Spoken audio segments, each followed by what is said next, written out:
Deixa eu abrir. Pronto, agora está a apresentação na tela, né? Tá sim. Tá. Então vamos lá. Um instante, eu tô vendo só o modo ainda, não o modo apresentação. Você tá com o modo apresentação? Eu tô com o modo apresentação aberto aqui. Os Estranho. demais Aqui tá- estão vendo. É porque na hora de compartilhar, acho que você precisa colocar a atividade, não na janela, mas da atividade do computador. Então deixa eu voltar no Microsoft Teams e ver isso. Como é que eu faço? Agora. Quando abre a tela de compartilhar, ele pede para você escolher que tipo de compartilhamento, né? Aí tem que clicar na janela toda lá e... Então, peraí, vamos lá. Área de trabalho, acho que é isso, né? Tá na tela? Tá na tela. Agora sim. Então beleza. Obrigado, Mira, pela dica. Então vamos lá, aula 3, a gente vai falar da espeleologia como uma ciência multidisciplinar e eu vou trazer um pouco também do projeto de pesquisa que eu venho desenvolvendo aqui no Instituto de Geociências, tá, de São Paulo, que é em geoconservação e inventário e propondo uma metodologia de qualificação de cavernas. Então ela pega um pouco do que a Milena falou e dá uma visão bem geral de valores espeleológicos, né? Então, vamos lá, como é que a gente passa? Pronto. Tem duas perguntas que norteiam essa reflexão que eu vou fazer aqui nos próximos slides, através basicamente de imagens, né? Então a primeira pergunta é: por que as cavernas exercem tanto fascínio no ser humano? E a segunda pergunta é: o que diferenciam as cavernas entre si? E eu acho que quando a gente responde essa segunda pergunta, a gente responde de certa maneira a primeira também, né? E então eu convido vocês para essa viagem nas imagens e nessa reflexão, né? Primeira coisa que a gente pensa quando a gente tem o contato, né? Nosso primeiro contato com caverna, a gente olha para aquele relevo e a gente fala, puxa, caverna? Então, caverna o que que é? É um espaço vazio que tem debaixo desse relevo que eu estou vendo, debaixo do solo, né? E aí a gente começa a explorar esse ambiente e descobrir essas entradas, né, para esses espaços vazios. E a primeira coisa que a gente percebe é que eles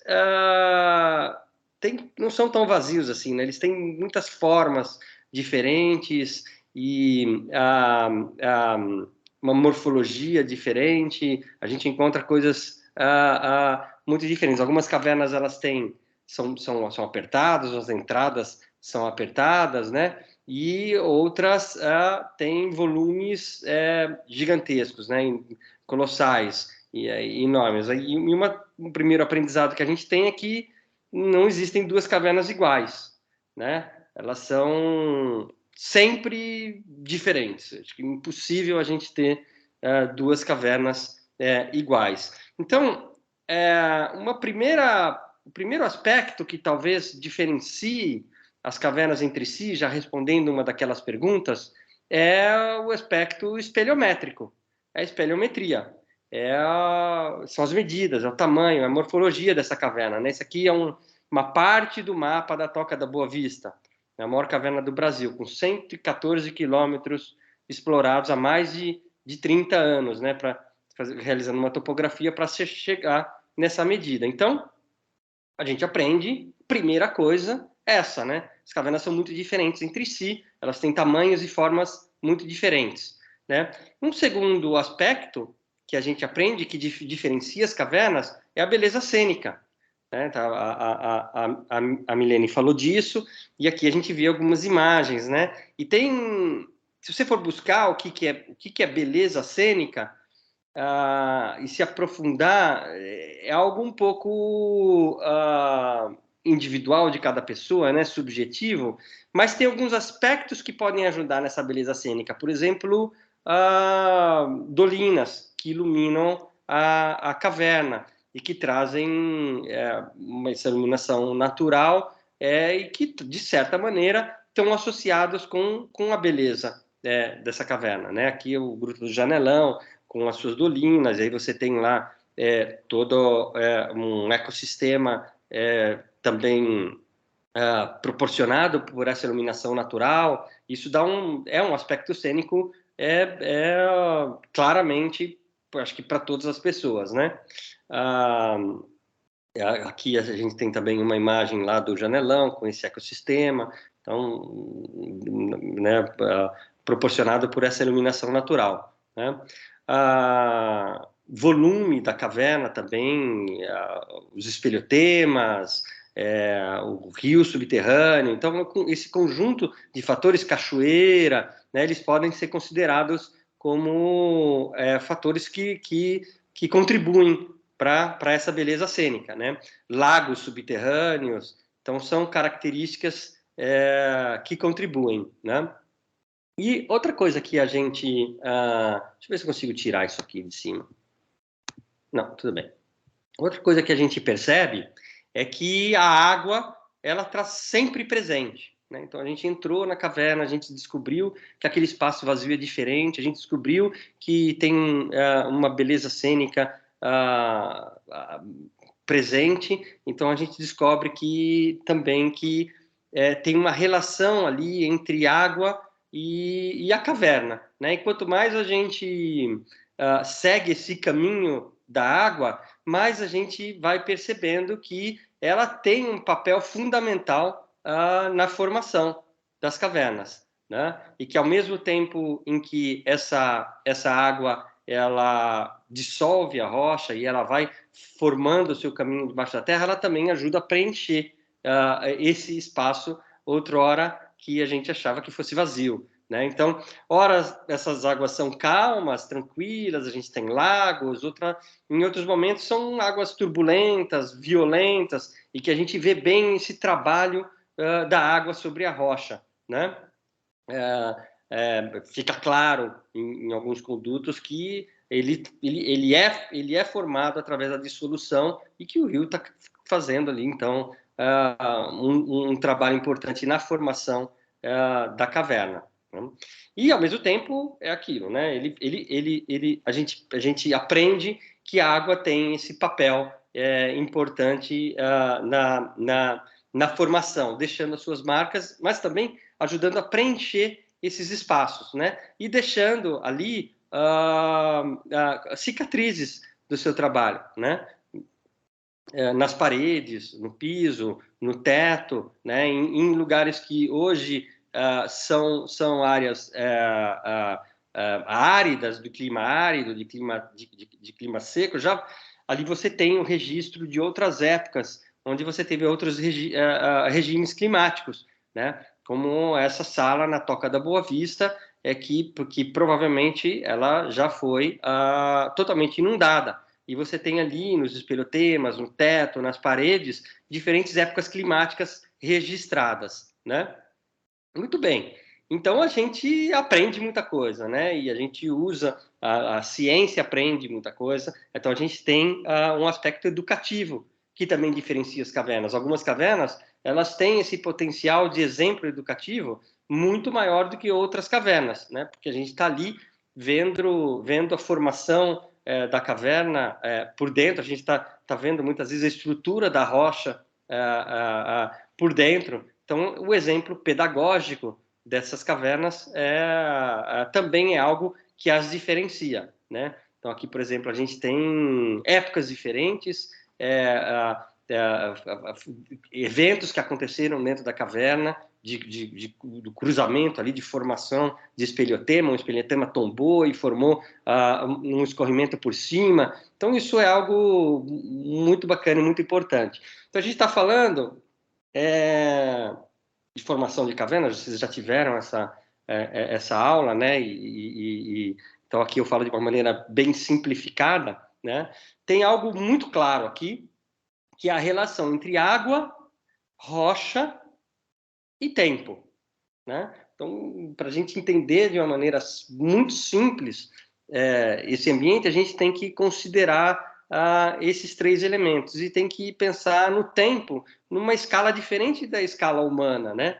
De dezenas, centenas de anos, mas de milhares, milhões de anos. Então, é uma outra escala, é uma outra maneira de ver, de entender essa relação, né?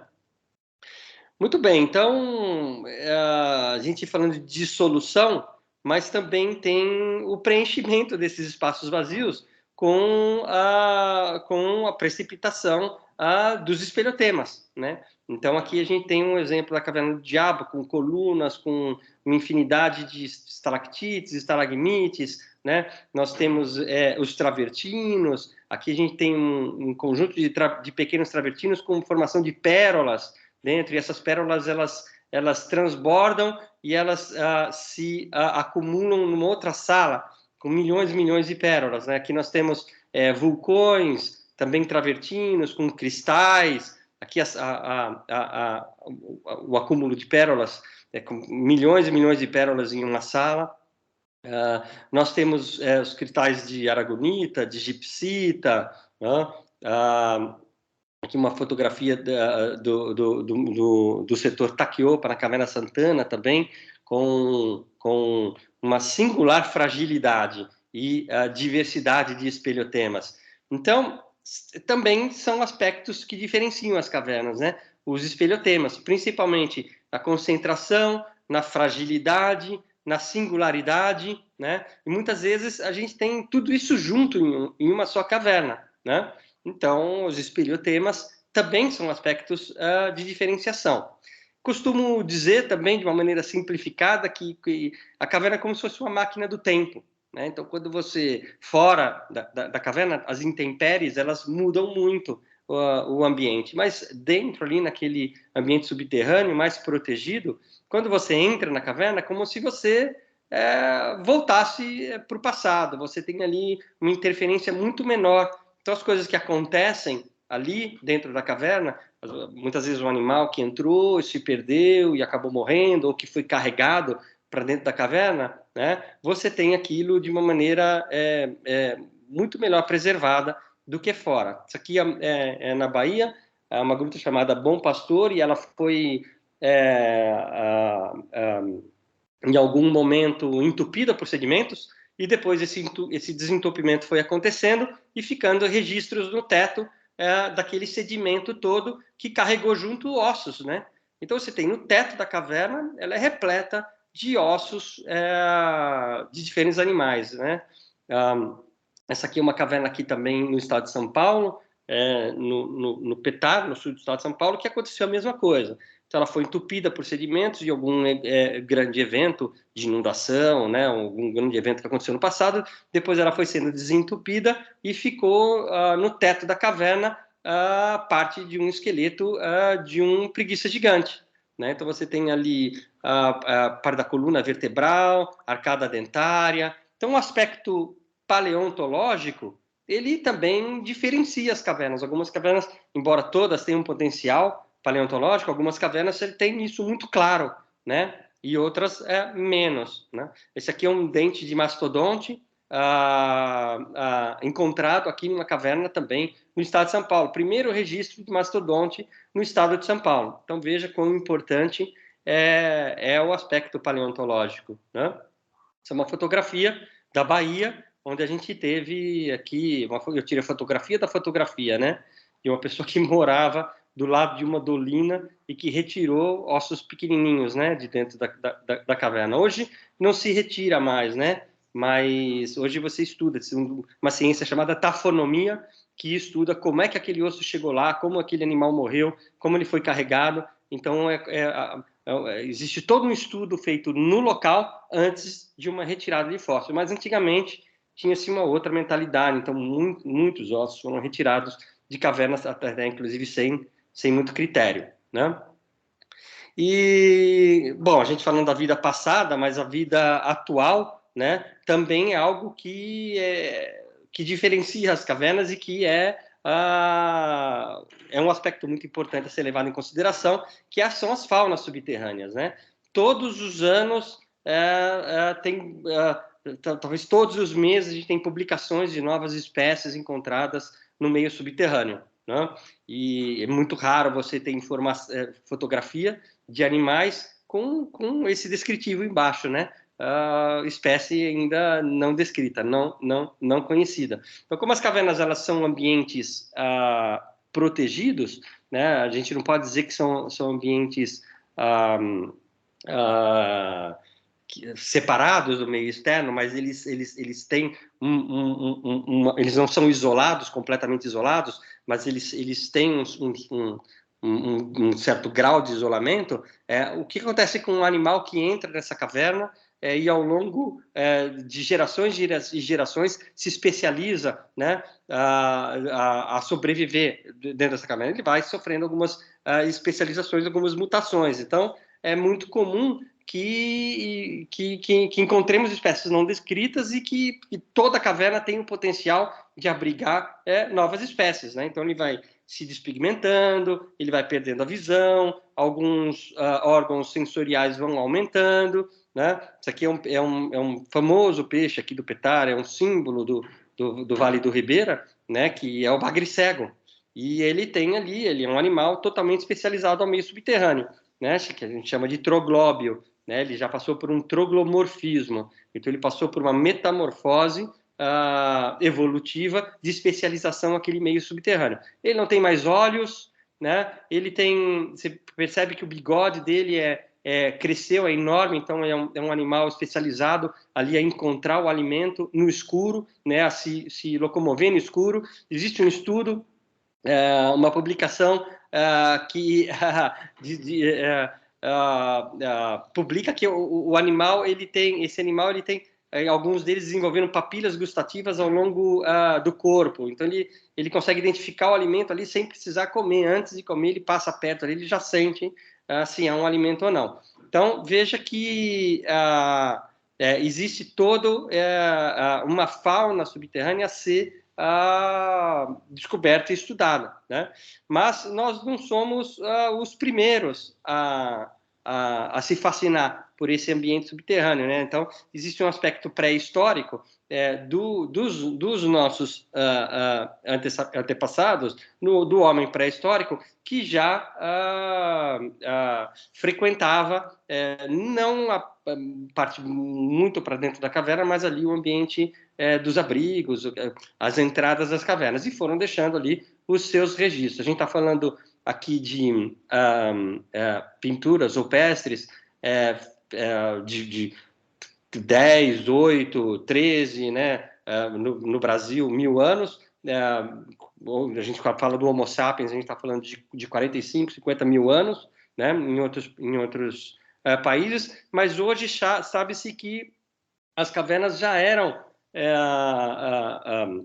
abrigo para neandertais, muito antes do que o Homo sapiens. A gente está falando aqui de coisas de 400 mil anos atrás, né? E essas evidências elas são descobertas todos os anos. Então aqui a gente tem na França uma estrutura de espeleotemas quebrados em uma caverna e que eles fizeram uma espécie de barragem para captação de água.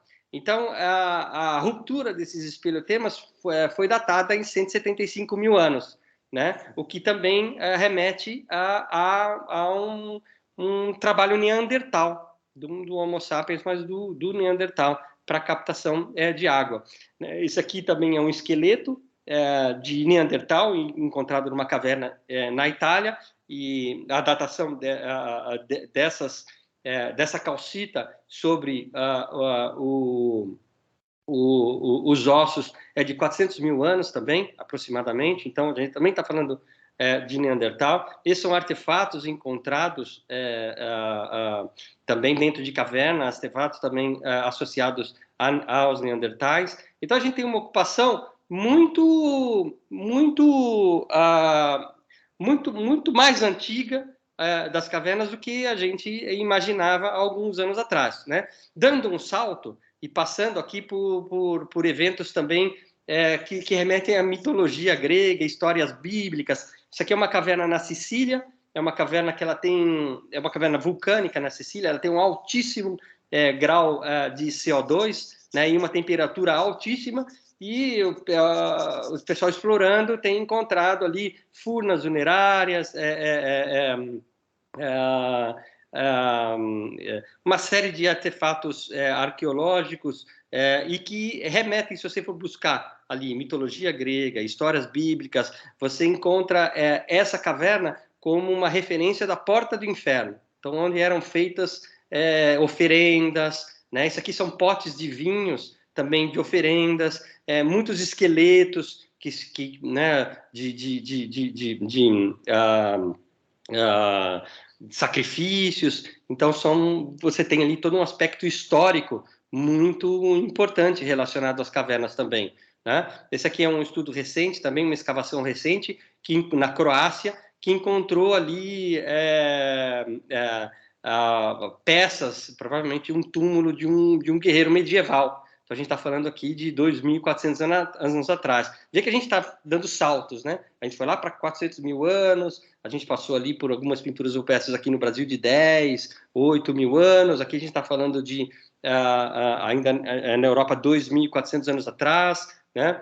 Aqui outras pinturas do Brasil. Então, e nós encontramos esses vestígios pré-históricos importantes e que com contagem de tempo, rituais, hábitos, acontecimentos registrados nas paredes das cavernas, né? Aí Lagoa Santa também é um exemplo muito gritante desse aspecto arqueológico. E a partir disso que a gente consegue saber, né? Quais as ferramentas os homens usavam, que animais faziam parte da dieta deles, né? Então, esse aspecto arqueológico, ele é também algo que diferencia as cavernas entre si, né? Não só em pinturas, mas em todo esse registro que foi deixado dentro das cavernas. Se a gente dá mais um salto, né, e vier para uma época mais recente, por exemplo, em cavernas na Chapada Diamantina, nós encontramos ferramentas e vestígios de mineração, né? Então, aqui muito mais recente. E aí a gente já pode dizer que é um aspecto histórico, não pré-histórico, a gente não está falando da pré-história, mas a gente está falando de uma história mais recente, né? Essa aqui é uma caverna perto de Canudos, e as cavernas ali da região de Canudos, da Bahia, é muito comum a gente encontrar essas valas, né? Esses buracos cavados de extração de salitre. E como Canudos, a gente teve a guerra de Canudos, e salitre é uma matéria-prima para a produção de pólvora, provavelmente essas cavernas foram utilizadas para a produção de pólvora para a guerra de Canudos. Então são aspectos históricos ainda pouco explorados, né? E que é bastante relevante, né? E esse valor histórico deve ser levado em consideração, mesmo na história recente, né, da interferência do homem com as cavernas, né? E junto com o valor histórico tem um valor cultural, né? Então a gente tem no Brasil todo também exemplos de igrejas dentro das cavernas, de um aspecto cultural de crença, né, muito forte. E também, eu não vou nem entrar no detalhe, acho que a Milene falou, deu uma super aula para a gente sobre degradação e a zona de influência, né, e contaminação dos aquíferos cársticos, né? Então a gente tem também o estado de conservação como um critério a ser considerado que diferencia as cavernas, né? Não só a sua vulnerabilidade ou a fragilidade, mas também o estado em que ela se encontra de degradação. Então, veja, nós falamos, de uma certa maneira, de valores multidisciplinares, né? Então, para a gente poder estudar esse meio subterrâneo, a gente precisa fundir diferentes conhecimentos. A gente está falando da exploração e topografia, acho que amanhã a gente vai entrar mais no detalhe do mapeamento, da topografia, da exploração, mas também áreas de conhecimento como a geoquímica, a química, né? A geologia, a arqueologia, né? A arqueologia, a história, a pré-história, a sociologia, Então, são todas áreas que se infundem junto com a tecnologia que a gente tem hoje também para poder analisar melhor as amostras as amostras que são coletadas, as datações, né?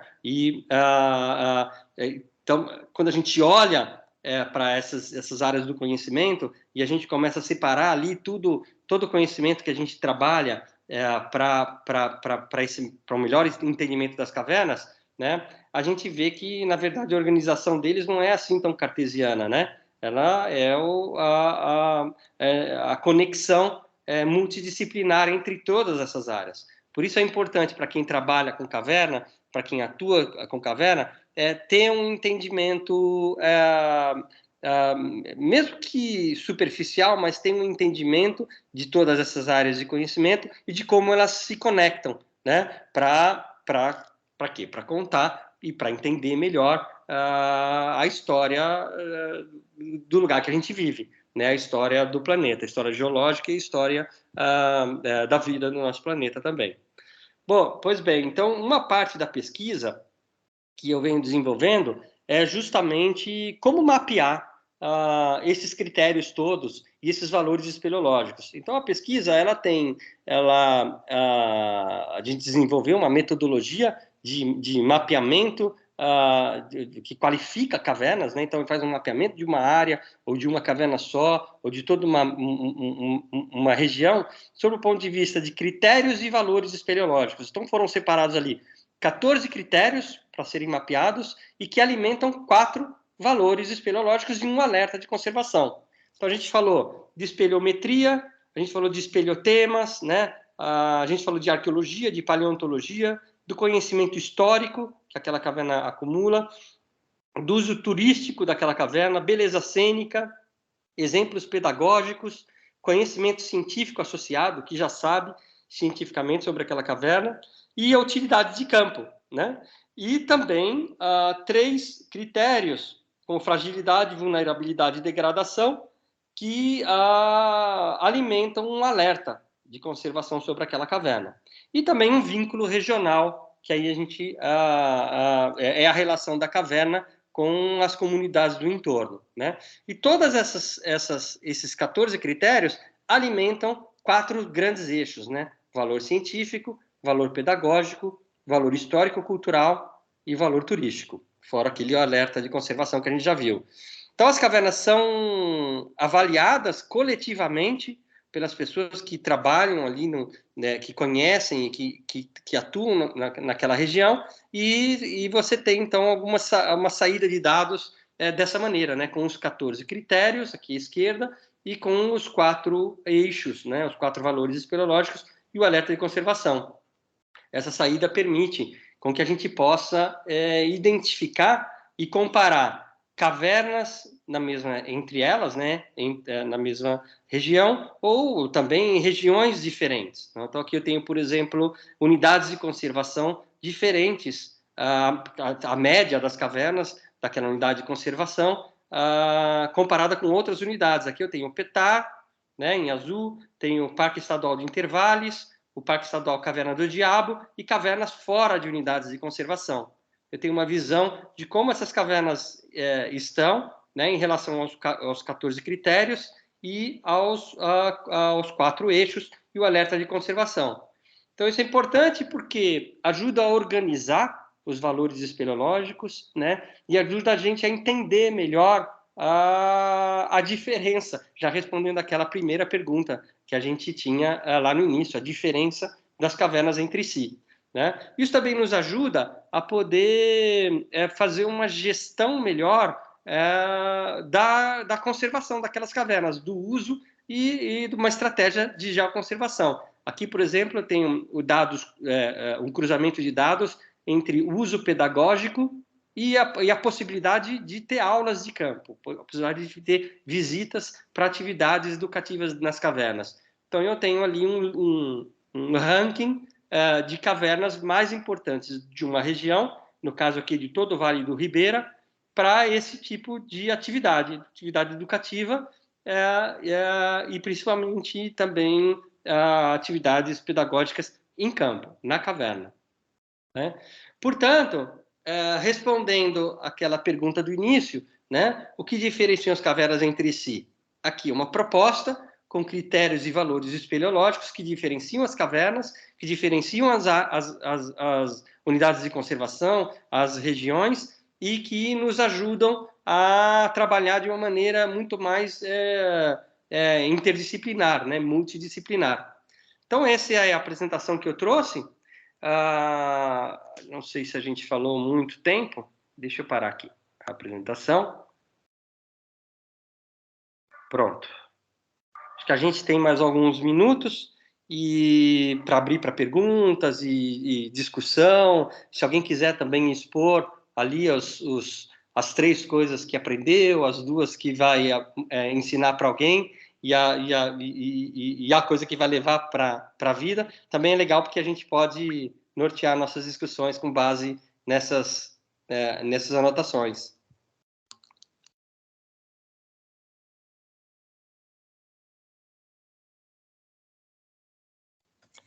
Daniel, maravilhoso. Às vezes a gente acha que está mudo o microfone e a gente está falando sozinho. Pois é, por isso que eu já me manifestei aqui. Obrigado.